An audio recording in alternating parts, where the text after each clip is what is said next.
Brutal injury news for the Marlins. Ryan Weathers goes down with a left forearm strain. He's going to start the season on the injured list.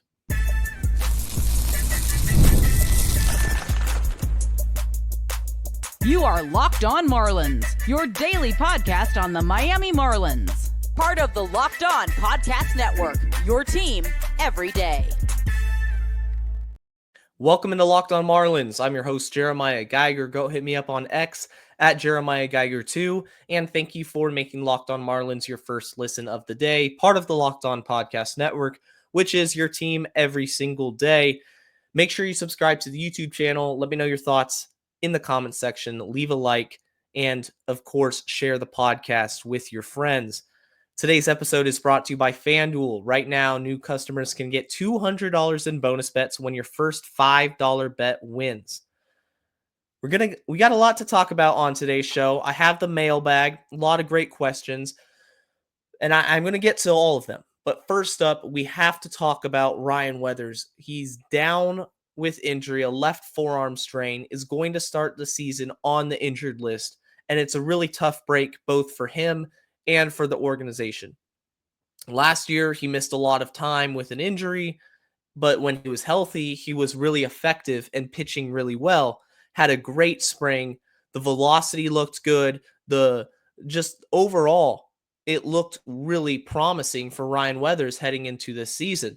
And he was a very popular breakout candidate for 2025. Somebody that was flying under the radar, and he's behind Sandy, kind of in the rotation, his shadow. Everyone knows Sandy Alcantara. Ryan Weathers wasn't really a household name, and I thought he could become one. I really thought he was going to have an all-star caliber season, and that still can happen, of course. But to start off his season by going on the injured list, it's really disappointing. And you feel for him because injuries suck. There's no way about it. There's no other way about it. Injuries are really tough to deal with. Now he's shut down from throwing. The estimated return, 4 to 6 weeks is the initial reports I'm looking at.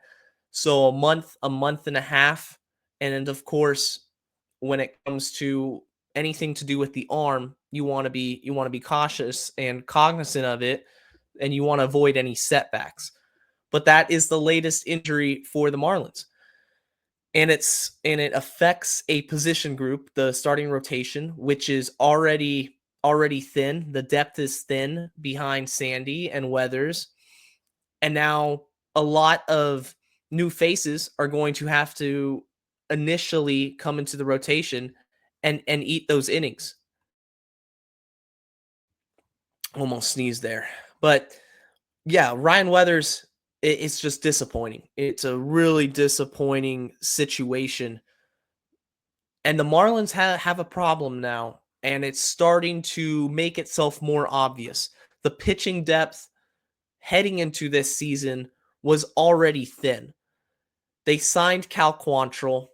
They brought in a couple guys on minor league deals to provide depth. And now Ryan Weathers, that injury, it's a huge blow. You have to get through the games. You're going to have to fill his spot.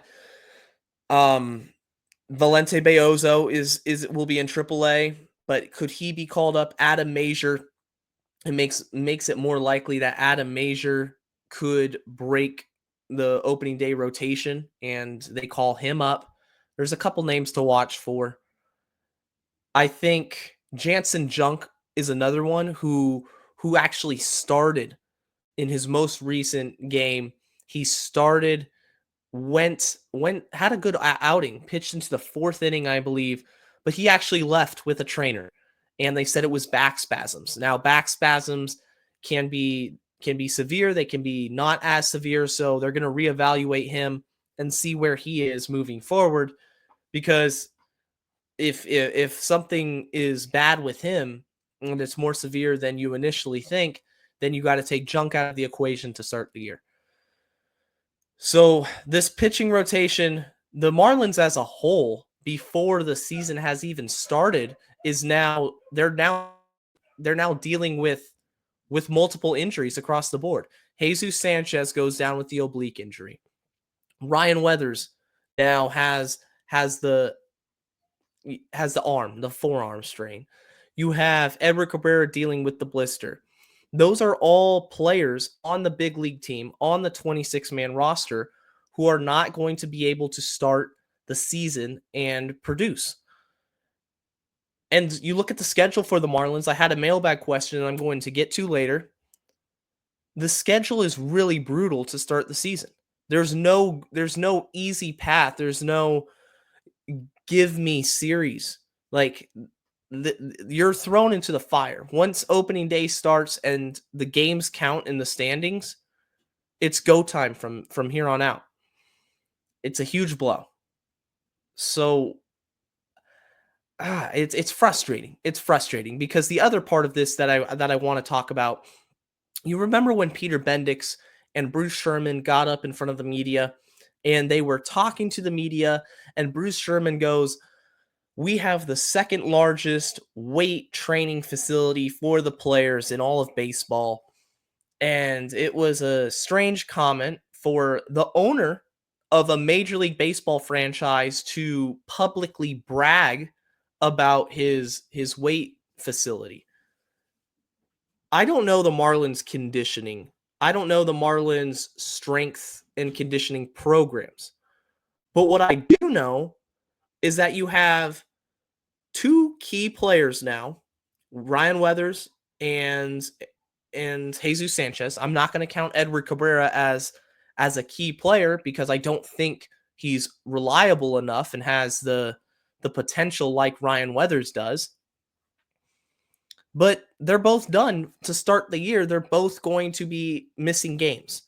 Before opening day has even started, you're seeing injuries take a toll on this team. You think back to last year, especially the pitching staff, and how absolutely brutal it was with Jesus Luzardo going down.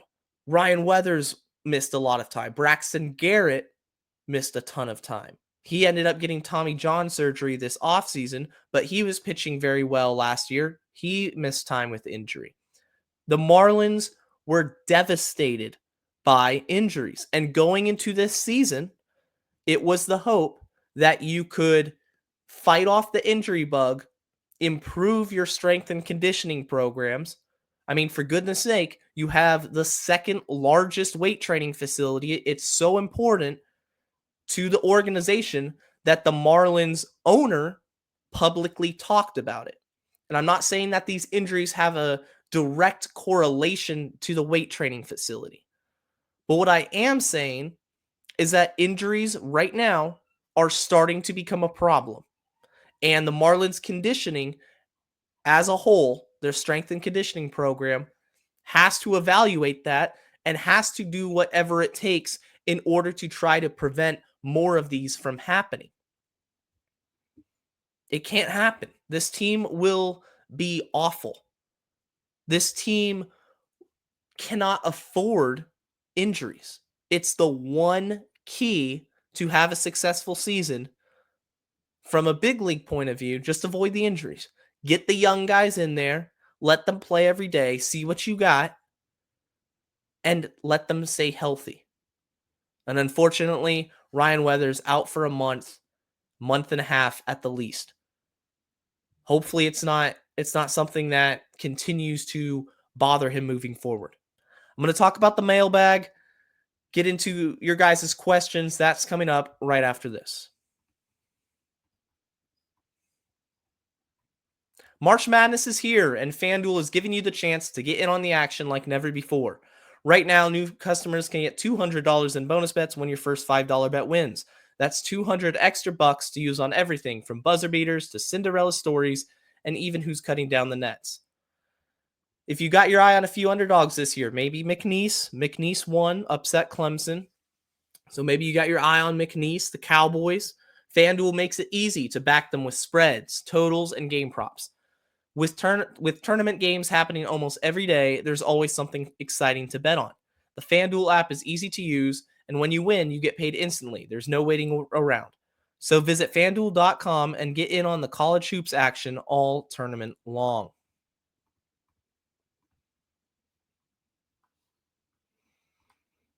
If you're an everyday listener, I do thank you for tuning in. If this is your first time on the podcast, checking us out here on Locked On Marlins, thank you also. And be sure to hit subscribe so you don't miss any episodes moving forward. Monday through Friday, every single day, Locked On Marlins is your place to get the daily Marlins content that you want. You know, we're going to talk about everything. I'm going to tell it how it is. There's no sugarcoating it here. If I have an opinion, I got to say it about this team. And I open up the mailbag every single Friday. Got a few good questions for you. And the first one is from James Roberto. He says, do you think Kyle Stowers will figure it out at some point? So appreciate the question, James. Kyle Stowers, for me, is going to make the major league roster. And that's a testament to the Marlins just being a weak offensive team right now. And the Marlins giving every prospect, and well, not every prospect, Troy Johnston, but they're giving the young guys right now an opportunity to prove themselves. We're going to see that with Griffin Conine. We're going to see that with Connor Norby, because Connor Norby is going to play 140 games, assuming he stays healthy, at a new position in third base. So Kyle Stowers, I think, does start the year in the outfield. Will he start? I don't think he should start. I think he hasn't warranted a starting role on this team yet. But I think he is a fourth outfielder. I don't think there's any benefit to keeping him in AAA, because they've seen what he's done in AAA. The Orioles saw what he's done in AAA. He performed well enough to get a call-up. Kyle Stowers needs to adjust something. Number one, mechanically, Kyle Stowers, I don't know what it is, but he cannot hit the fastball. He cannot hit velocity, and he's not making enough consistent contact on any of his at-bats. A ton of strikeouts this spring training. The average is abysmal. And spring training numbers don't mean everything, right? So if a player is hitting 190, but he only has 30 at-bats, but he's smoking a lot of the pitches, and it's just bad luck. The batting average on balls in play is just not there. It's going to even itself out. With Kyle Stowers, I see no reason to believe that anything we saw from him last year is going to change into this season. The mechanics look the same. When I'm just watching him on TV or highlights or whatever, the batting stance looks the same. He still struggles to put the ball in play consistently, and he strikes out a ton. And it's worrisome. It's worrisome because I don't think he has a really long leash with this team. I don't think he's somebody that is going to make or break this rebuild necessarily. He would be a nice piece to contribute to this team and be a solid outfielder, but he's so far away from justifying him being in the lineup that it's really tough to say. When you say figure it out, does that mean hit above 200? Does that mean 240 with tapping into some of his power, like 20 bombs? It's hard to sit here and say he's going to be a productive player right now. I need to see some tangible improvement from him before I can make that statement. And it starts by hitting the fastball. It's got to start hitting that and handling velocity, because it's Major League Baseball. If a pitcher has an arsenal, it's a deep arsenal, but he can overpower you with fastballs and you're just not making contact with them for whatever reason, mechanically, whether it's just a confidence issue, then the pitchers are going to have their life a lot easier when your spot in the lineup comes up. Sportsman at Double Z, he says, realistic record after April for us. So appreciate the question, Sportsman. The Marlins have a really tough schedule. Let's just establish that off the bat. The Marlins' schedule to start the year is an absolute gauntlet. And you look at the state of the Marlins right now, and you look at what the competition is, to start the season. At first, I said the first month, 10 wins, 21 losses. I'm going to be honest with you. I don't know if they get 10. I don't know if they get 10 wins in the month of April. I'm going to read you the schedule really fast to start the year, just so you can put it in perspective to the level of competition this team is going to face. So for the sake of the question, I'm going to count the first series against the Pirates as the month of April, although it is in March. So they have the Pirates, then they have the Mets, playoff contender. At the Braves, playoff contender. Mets again, playoff contender.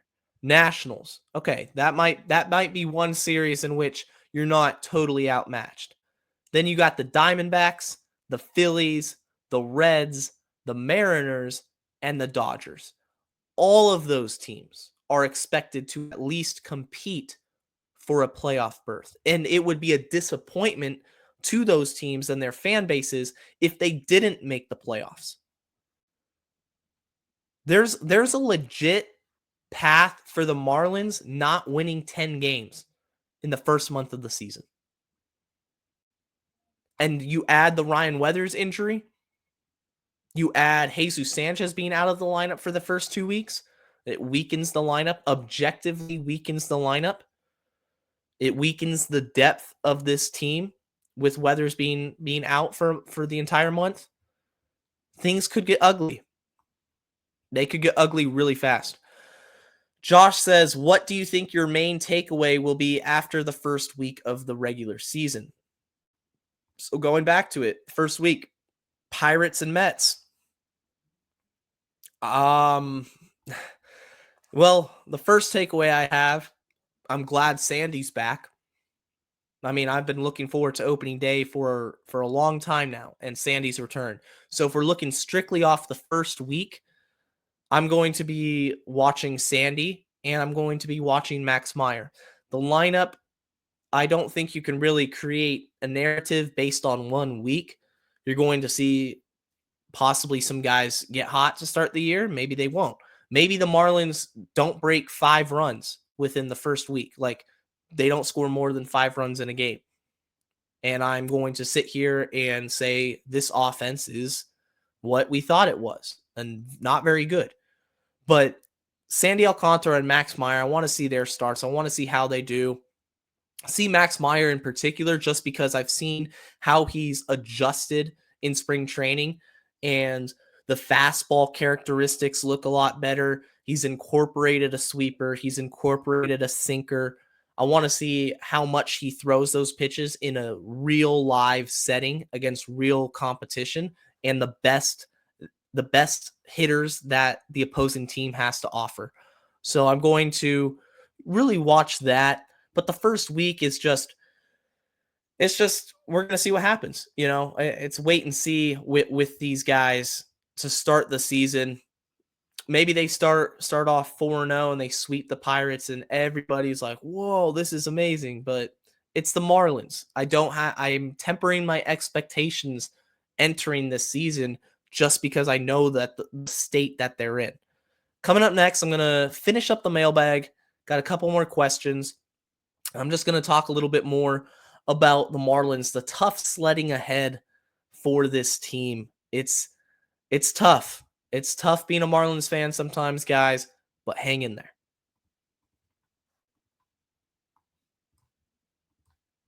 There's nothing like the energy of an MLS match, the chants, the atmosphere, and the last-minute goals.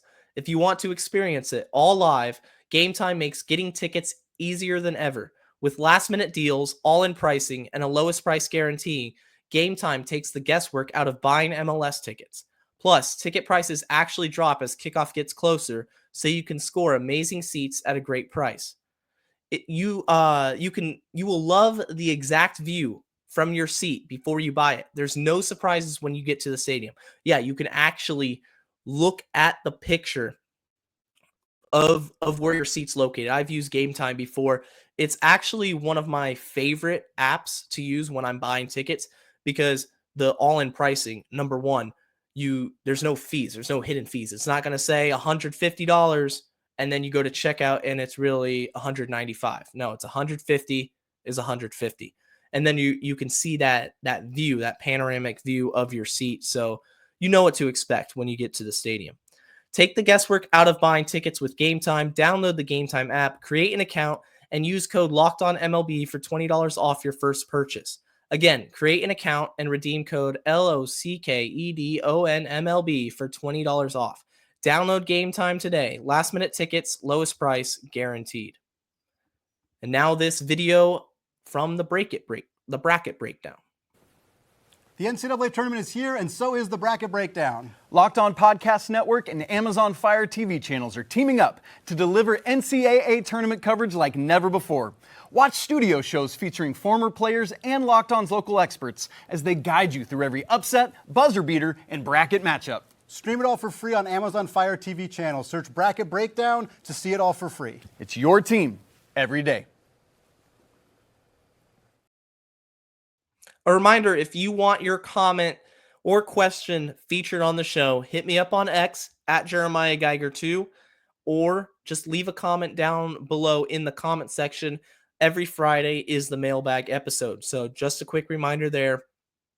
And I have this question from FinsUp3000. Thank you again to FinsUp for the question. He says, it's better to wait to trade Sandy so he can build up his trade value. But what kind of prospect haul would you not be able to refuse if it were offered for Sandy right now? Excellent question. Sandy Alcantara, if he was to be traded right now, there's two things that I have to take into consideration. Number one is the fact you don't have to trade him right now. So there's no rush to trade him. If you have a good offer for him, it's a good offer, but no thanks. There's going to be better ones down the road. There's 2 years of control left, plus a club option. So potentially 3 more years of team control with Sandy Alcantara. Now, an offer I couldn't refuse. I look at a team like the Boston Red Sox, and they have guys who are absolute studs, everyday position players who I believe could come into Miami and make an impact from the start. I'm looking at 2 players in particular, Christian Campbell from the Red Sox and Marcelo Meyer. Marcelo Meyer is another guy who I think could be somebody that is offered in a Marlins trade or a Red Sox trade for Sandy Alcantara. I think both of them are very close to Major League ready. Christian Campbell, he can play short, he can play second. He's somebody that just an elite hitter and one of their top prospects. He would slide into the Marlins' plans for the future and become one of the cornerstone players. Marcelo Meyer is the same way. He's a top prospect. Last year in Double-A, he hit .307, slugged .480, OPS .850. Doesn't strike out a ton. He's one of the top prospects, and he plays shortstop. So Marcelo Meyer, Christian Campbell to start off a package. Those 2 players I'd like to see included. And another major league piece, a younger major league piece. Would I be upset if it was Tristan Cassis, Marcelo Meyer, and Christian Campbell? If that was offered, I would find it really hard to say no. Obviously, Roman Anthony, the number 1 prospect in baseball. Yes, I don't count Rory Sasaki because I just don't think he should be considered a prospect. But I don't think Roman Anthony would be traded. But in order to get Sandy Alcantara, I would not accept anything less than Marcelo Meyer and Christian Campbell from the Red Sox. And I bring up the Red Sox in particular, FinsUp, because that is the team that I really want to see the Marlins get a deal done with if they trade Sandy Alcantara. I think those 2 prospects, Meyer and Campbell in particular, are just the type of prospect that could really change the trajectory of the Marlins offense, which has for the last few years been dormant. And Sandy Alcantara, a trade for him, it would be the number 2 prospect in Christian Campbell, the number 3 prospect in Marcelo Meyer. Even if you don't give up a major league ready piece, you could throw in another wild card prospect, somebody who's lower down the list, maybe ranked, 13 to 20, something like that, a pitcher for pitching depth, and you could work with him there. But it has to be at least 2 stud prospects, and then a third piece, whether that is another fairly highly ranked prospect or a major league piece. I'm very adamant on the fact you don't trade Sandy right now unless it's an overpay. Would the Red Sox part with Christian Campbell and Marcelo Meyer together for Sandy? I don't know. That's tough. I'm not a Red Sox fan. I don't know how the Red Sox feel about Sandy Alcantara. But if I'm Peter Bendix, if I'm the Marlins, that is the only way that I would consider trading him, would be for essentially 2 can't miss guys, two guys who are so advanced in their development, they're ready to go right now. Now, can't miss is not necessarily true. Every prospect can miss. But those guys, on a personal level, I really like. Vic Box the Base, he was on yesterday's show. He says it's not really a question, but just saying something about this. And he had a tweet here about the food, the new food from Marlins Park. I see they have the sliders there, and they have what is this here? I think this is seafood. Oh, it looks like sausage. So we got sausage and chicken and pork plate. Looks pretty good. Look, the food for the Marlins in the Marlins Stadium, for all accounts, should be really good. And it should be something that when you go to the ballpark, they're obviously trying to enhance the viewer's experience. And I do commend them for that. But the reason you're going to the ballpark isn't about the food, right? It's about the on-field product. You want to go to the ballpark and you want to see your team be competitive. Look, the food that they have, I look at it and it makes me hungry. I got an email pretty much saying that they're going to have a new restaurant there at Lone Depot Park. So I liked what they're doing with the cuisine. As long as it's affordable for the fans and their families, as long as it's good quality food, I commend the Marlins for that. But the bigger issue, right, it's not about the food or the drinks. It's about the on-field product and loyalty to the fans. And that's where I think a lot of people get turned off by this team. They could care less about what's in the stadium or the bobblehead museum from a while back. They just want to go out and support an organization that cares about winning. It's going to be tough sledding ahead for this team. I wrote it down on the show notes up on the screen if you're watching on YouTube. Tough sledding ahead. That's the only way to really describe the sense and the feel for this team, in at least in the first month.